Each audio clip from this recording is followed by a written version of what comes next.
I don't know who needs to hear this, but shout out to everyone out there making progress that goes unrecognized because you choose not to show your darkest moments.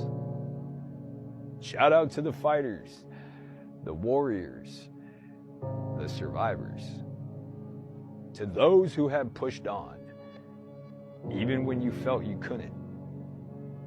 All the times you wanted to give up, but you got through another day. You have been silently winning battles and transforming yourself. They say the strongest people are not those who show strength in front of us. The strongest people are the ones fighting a war we know nothing about. So, even if all you did today was hold it together, when everyone around you would understand if you fell apart, I'm proud of you. Keep going.